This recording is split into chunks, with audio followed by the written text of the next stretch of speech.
पुरेसं चलन नसल्यानं देशभरातले लोक मेटाकुटीला आले असताना तिकडे कोल्हापुरात एका लिपिकाला 2000च्या नव्या कोऱ्या नोटांची थोडी नाही 35,000 रुपयांची लाच घेताना रंगेहात अटक करण्यात आली। चंद्रकांत सावर्डेकर असं या लाचखोराचं नाव असून तो कोल्हापूर जिल्हा परिषदेच्या शिक्षण विभागात वरिष्ठ लिपिक म्हणून कार्यरत आहे।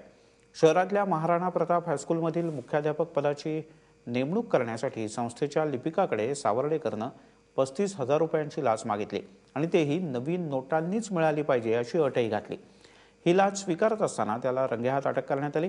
भ्रष्टाचाराला आळा घालण्यासाठी 2 दिवसांपूर्वी 500 आणि 1000 रुपयांच्या नोटा रद्द करण्यात आल्या आणि त्यानंतर नव्या नोटांची लाच स्वीकारणारा हा पहिला लिपिक देशातला लाचखोर असा पहिला लाचखोर ठरला आहे। नवीन नोटांनी लाच घेणार त्यांच्या शाळेमध्ये नवीन मुख्याध्यापक नाथाजी राजमाने यांची नियुक्ती केलेली आहे आणि ते नियुक्त केल्यानंतर नियमाप्रमाणे त्याला जिल्हा परिषद उच्च माध्यमिक विभागाची मान्यता घ्यावी लागते।